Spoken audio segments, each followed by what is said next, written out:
Assalamualaikum warahmatullahi wabarakatuh. Halo semuanya, bagaimana kabar hari ini? Semoga semuanya dalam keadaan baik dan sehat ya, dan siap untuk belajar materi pelajaran fisika hari ini. Baik, untuk materi fisika yang pertama, kita akan belajar tentang hakikat fisika dan juga keselamatan kerja di laboratorium. Nah, sebelumnya kita harus tahu dulu nih, fisika itu apa sih? Nah, fisika adalah salah satu cabang dari sains. Sains itu sendiri adalah berasal dari bahasa Latin yang berarti pengetahuan.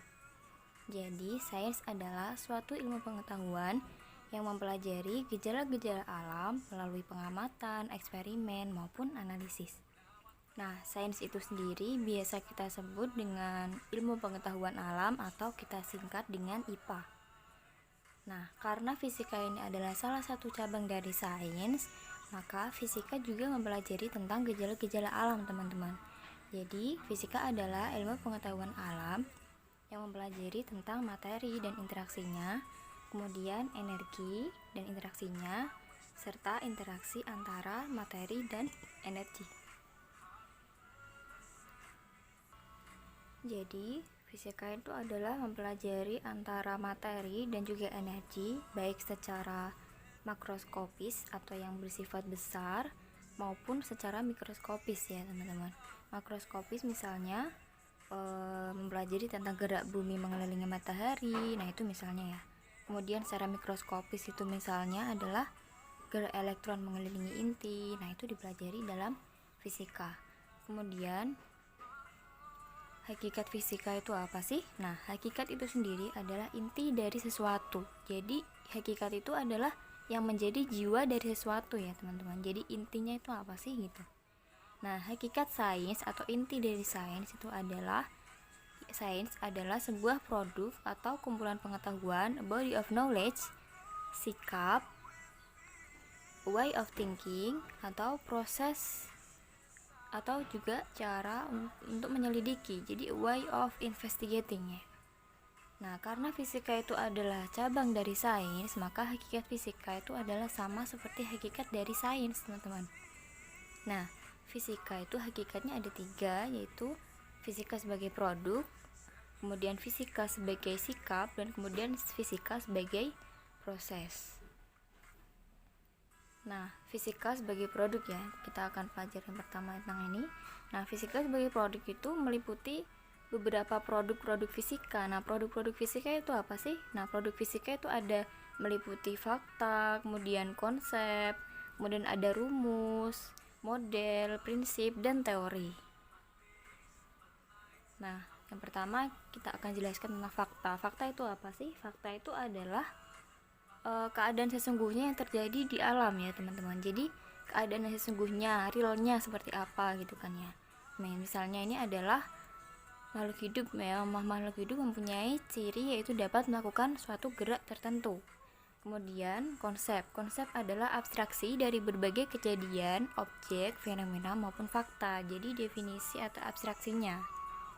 Nah, kemudian contohnya itu apa sih konsep? Nah, konsep ini contohnya adalah gerak adalah suatu perubahan tempat kedudukan pada suatu benda dari posisi keseimbangan awalnya. Nah, ini namanya konsep ya, contoh dari konsep. Nah, kemudian selanjutnya ada rumus. Rumus itu apa? Rumus itu adalah pernyataan matematis ya, pernyataan matematis dari fakta atau konsep yang sudah kita temui, ataupun juga ada hukum dan juga teori. Rumus dari fisika itu banyak banget ya teman-teman. Nah, misalnya ini rumus adalah rumus hukum 2 Newton ya, yang mana kita tahu rumus 2 Newton yaitu adalah besarnya F sama dengan massa dikali percepatan. Nah, contohnya rumusnya.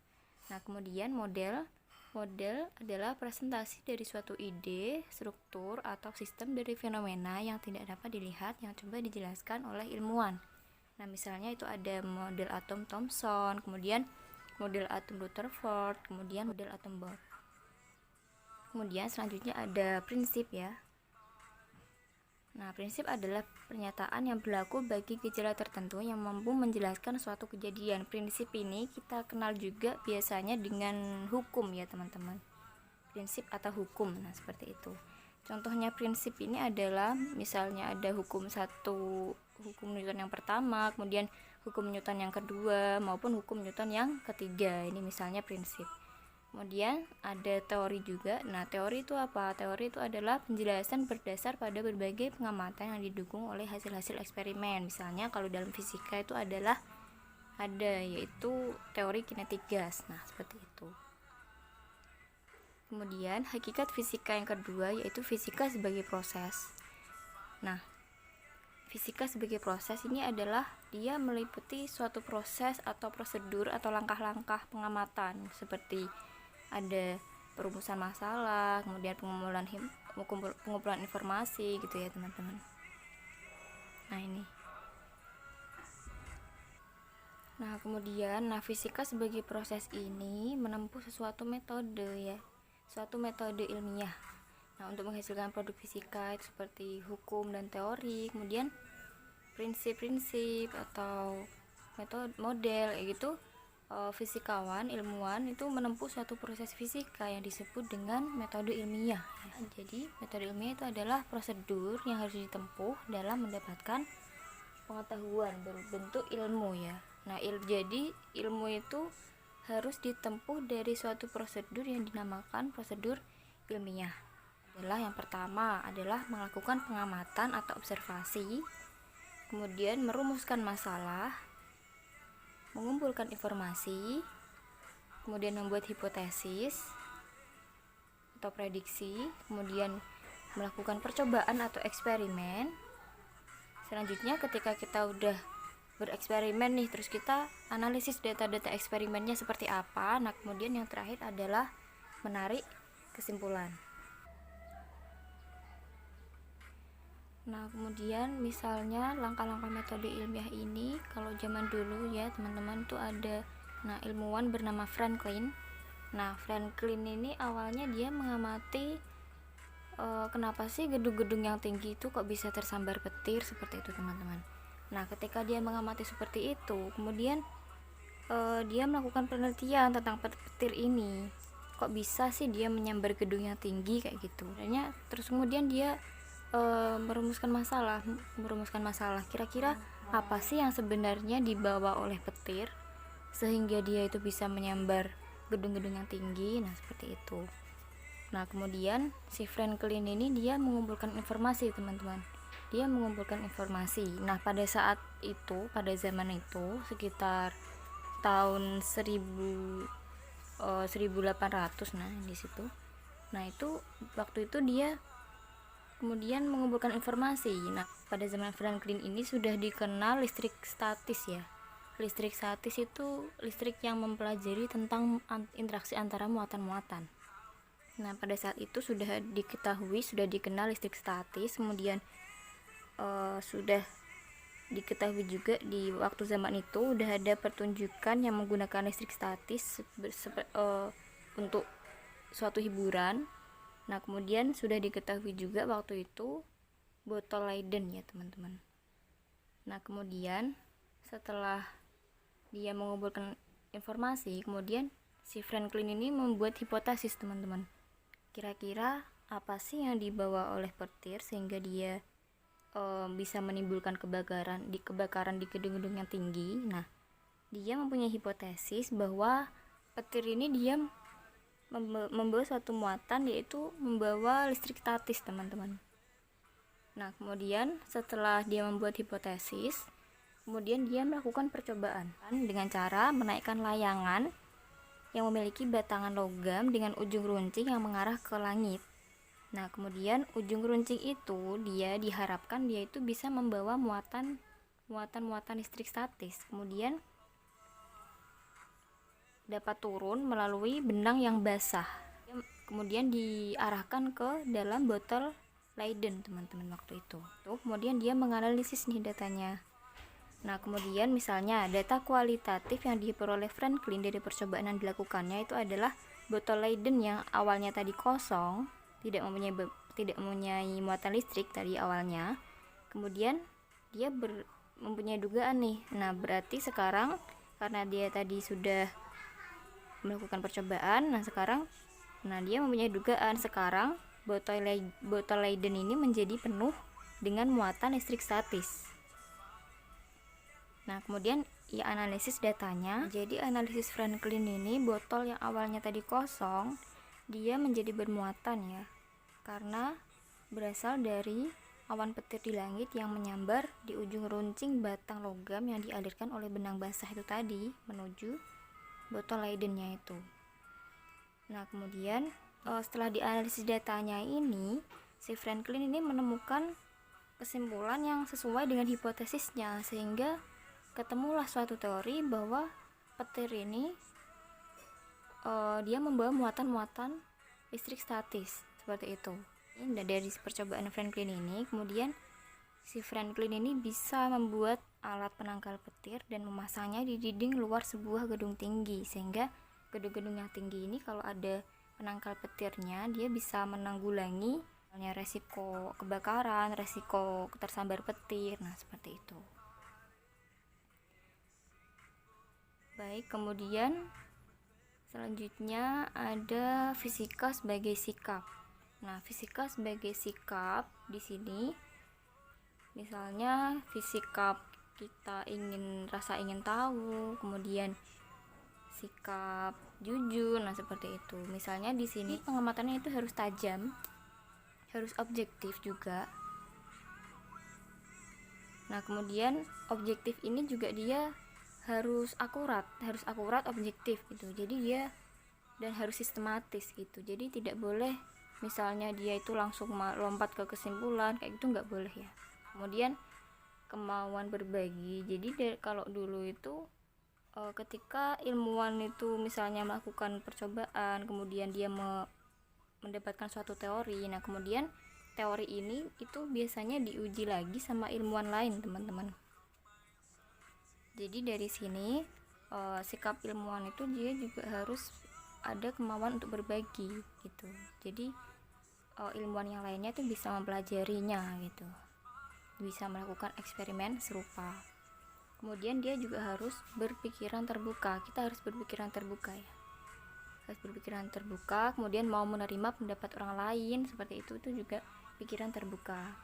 Kemudian sikap ilmiah lainnya itu kita harus mempunyai rasa ingin tahu dan penasaran yang tinggi. Selanjutnya adalah tentang keselamatan kerja di laboratorium. Agar dalam melakukan percobaan atau eksperimen praktikum itu kita tidak ada apapun yang bisa membahayakan kita, ada suatu prosedur keselamatan kerja. Yang pertama, misalnya kita itu harus kita itu harus berhati-hati ketika melakukan eksperimen. Kita harus mengikuti petunjuk eksperimen, kemudian harus sesuai dengan instruksi. Jangan melakukan sesuatu yang tidak sesuai instruksinya, teman-teman. Harus sesuai dengan instruksi praktikum oleh guru. Kemudian usahakan untuk tidak menambahkan bahan-bahan di laboratorium ya, teman-teman. Kemudian tidak boleh makan di laboratorium. Kemudian kita harus cuci tangan sebelum dan sesudah melakukan eksperimen. Nah misalnya nanti ya, kalau misalnya eksperimen kemudian kalian itu nggak cuci tangan, kayak gitu akan membahayakan kalian. Misalnya kalian bereksperimen dengan suatu zat-zat yang berbahaya, suatu zat-zat yang bisa menyebabkan penyakit kalian ya. Jadi kita itu harus berhati-hati. Jadi kita harus cuci tangan sebelum dan sesudah melakukan eksperimen. Kemudian setelah melakukan eksperimen, kita juga harus membersihkan semua peralatan yang telah kita gunakan dengan baik. Kemudian dibersihkan, kemudian dikembalikan ke tempat asalnya. Kemudian, nah kalau kita bereksperimen dengan berhubungan dengan suatu zat yang pembakar atau gas atau api atau apa yang lainnya, nah itu kita harus benar-benar memastikan semua peralatan yang kita gunakan itu dalam keadaan padam ya, teman-teman. Kalau misalnya praktikum tentang kelistrikan juga seperti itu, harus kita pastikan saluran listrik yang telah kita gunakan tadi itu sudah terputus gitu, sudah padam kayak gitu. Nah kemudian aturan-aturan keselamatan kerja lainnya, misalnya pada aturan-aturan keselamatan mata, di sini kita harus menggunakan kacamata pelindung agar misalnya kita memanaskan sesuatu atau kita sedang praktikum sebuah bahan yang berbahaya itu tidak akan terciprat ya, tidak akan kena mata kita kayak gitu.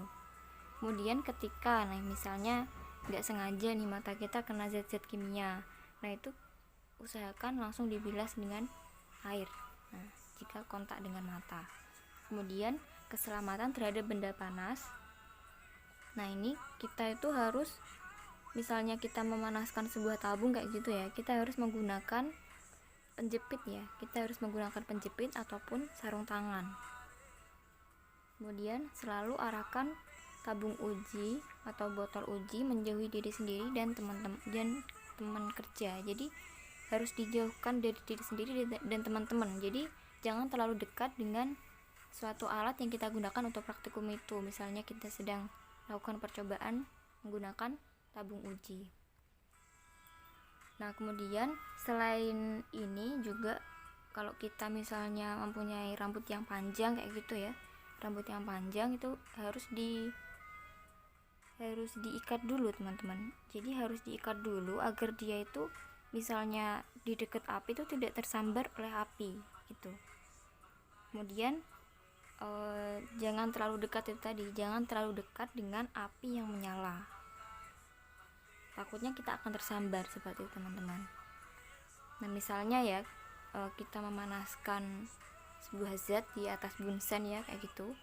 Nah ketika bunsennya itu mati, api di bunsennya itu mati, maka jangan mengambil api dari teman yang lain di meja yang lainnya misalnya, kemudian kita berlari ke arah meja praktikum kita. Nah itu tidak benar. Jadi takutnya ketika posisi kita itu berjalan dari meja teman kita kemudian ke meja kita sendiri, nah itu takutnya akan kena teman lain yang sedang berada di sekitar kita.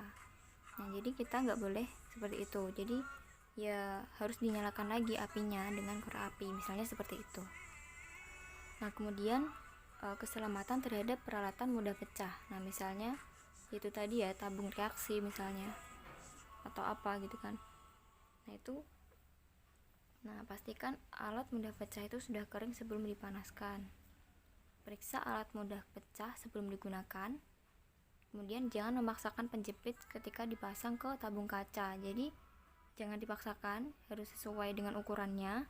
Kemudian pastikan alat mudah pecah itu sudah kering sebelum dipanaskan. Gunakan sarung tangan. Kemudian ketika memecahkan sesuatu itu harus segera lapor dengan guru dan harus mencuci alat yang telah digunakan itu. Harus dicuci dan dikembalikan ke tempat asalnya seperti itu.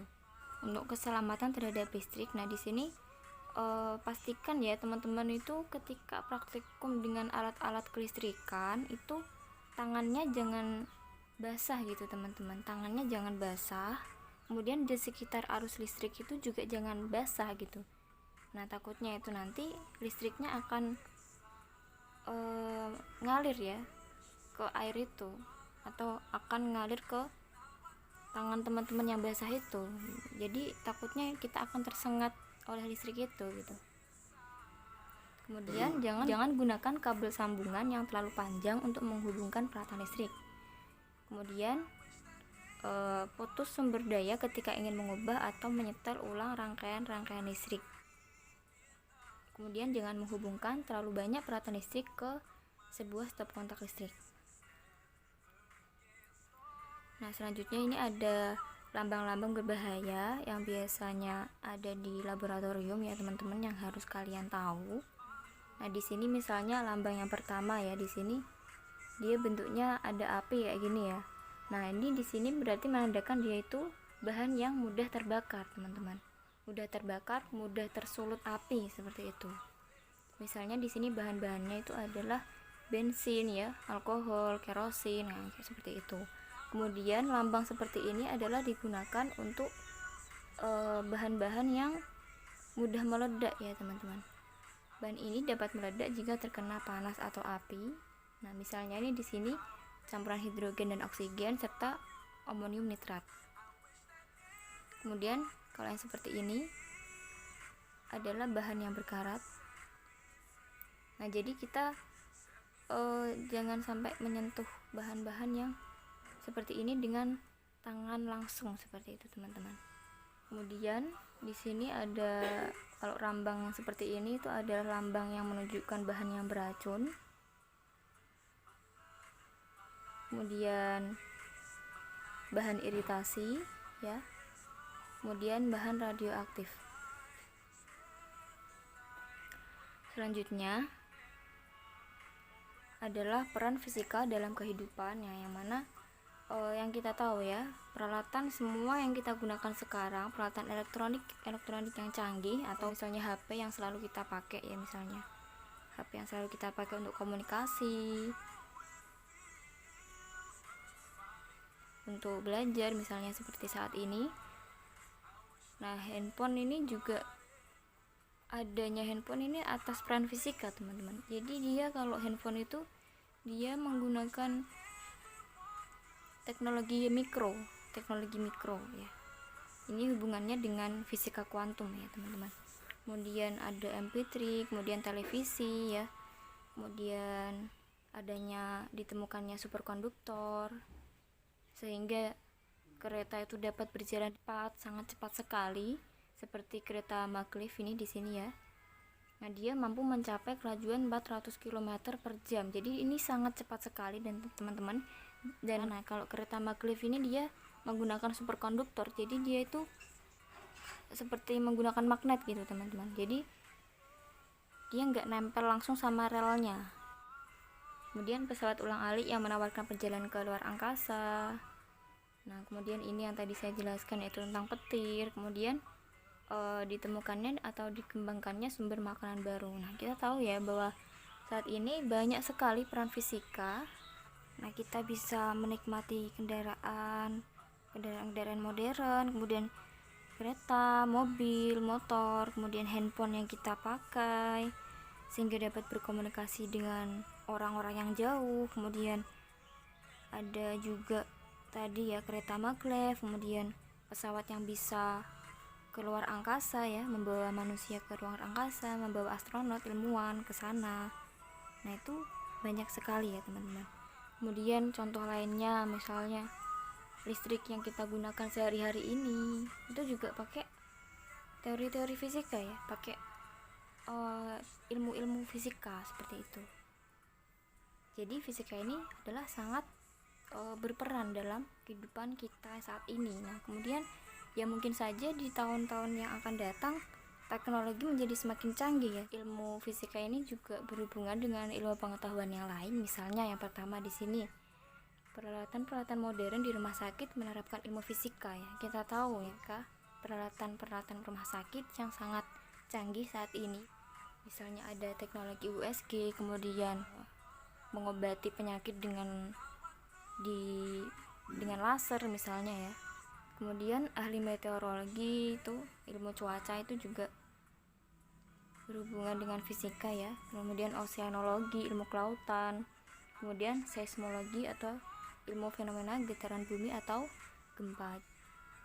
Jadi fisika ini juga berhubungan dengan ilmu-ilmu pengetahuan yang lain. Baik, sekian materi fisika hari ini. Semoga dapat dipahami dan semoga bisa bermanfaat ya untuk kalian. Terima kasih dari saya, kurang lebihnya saya mohon maaf. Wassalamualaikum warahmatullahi wabarakatuh. Oke, sampai jumpa di video selanjutnya. See you. Terima kasih.